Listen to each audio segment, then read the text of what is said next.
Good morning, students. This is Rajkumar Yadav, and today we are going to discuss about some questions from NCRT so that you can understand the theorem last time we did, that is theorem 10.1 and 10.2 in question form. So, how we use these theorems and how we solve the problems given in the NCRT or any book. So I am taking some questions from there. That is page number 213, exercise 10.2 NCRT. That is question number 1. So that you can understand the some last theories from ninth also and here also from these theorem. That is question number 1. That is given from a point Q. The length of tangent to a circle is 24 centimeter. Means if there is a circle and length of point Q, the length of the tangent to a circle is 24 centimeter. The tangent length is 24 centimeter, and the distance of Q from the center, the distance is given 25 centimeter. If it is a O, that is center, and this is Q, that the point, then what is the radius? We can take this point as a P, point of contact. We have to find out the radius. Now already in 10.1, the theorem we have studied, we taught that this is the angle 90 degree, the angle between radius and tangent, and this is the theory you can apply here. That is the Pythagoras theorem. You already learn about this in the chapter 6, or also from childhood you are listening this Pythagoras theorem. So you can use that. Hypotenuse square is equals to perpendicular square plus base square. You can take perpendicular and base these, and this is the hypotenuse, that is 25. You can write this formula first, then you can put there. And this is, you can have this 24, and this is r square. This is 625. 24 square is 576. You can have 49, I think. And then you can have this r is equals to 7. So you have the correct option now. Again, if we want to solve the second one, and why I am doing these small questions, because so that you can understand the theories we have learned from theorems 10.1 and 10.2, also before that in the 9th class, etc. Now we are given a figure already in the book. We are given the figure. There are two tangents from T, P, and Q. I am doing this, not writing before, because you can understand how can we go for that.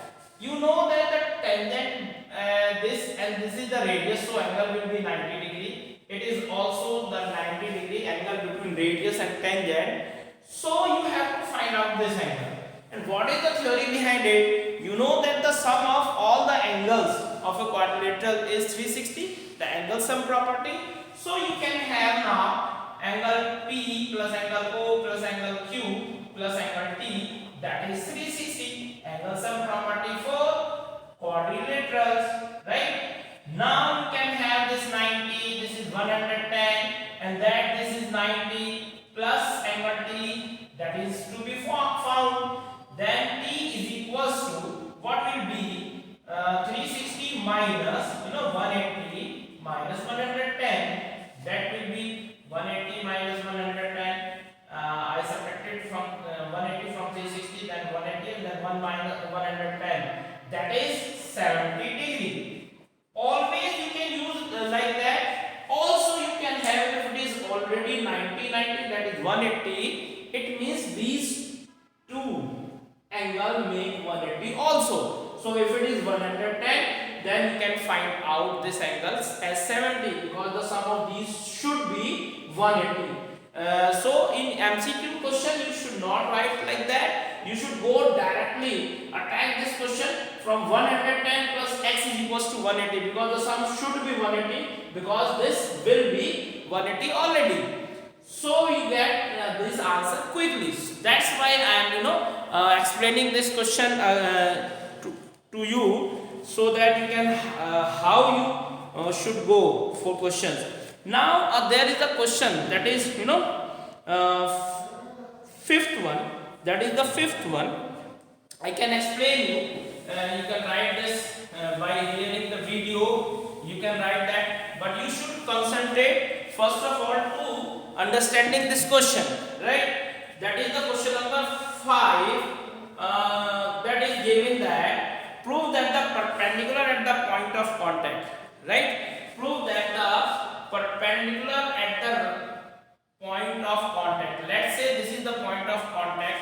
It is APB, and you are given that if we draw the perpendicular, it must be go through center. But let's say it does not pass through the center. He is saying that we have to prove this. But you know that we are going to solve it by contradictory method. What is that? We suppose something, and if it goes wrong, then we can say that our supposition is wrong, and so we should not assume that one which we earlier assumed, and it is wrong, so it will pass through center. So we assume that it is passing through Q, not the center. Let's say then we have to join this one again. So to prove, what is to prove? You should write like that a perpendicular from P must go through O. You can hear my voice and then write.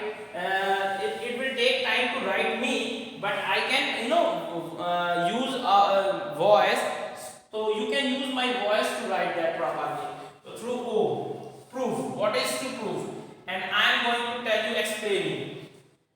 If you are saying that this is right angle, okay, QPB, you can write here QPB is right angle. Okay, it is given. But you know that OPB is also right angle.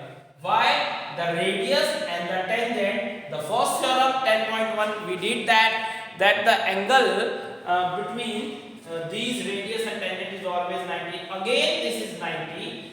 But you see that this is the angle between radius and tangent. You can write here. Okay. So what is there? The small angle is also 90 and the bigger one from here to there, it is also 90. How can it be possible? It cannot be possible like that. It can only be possible when these two lines or these 2 points are on the same lines.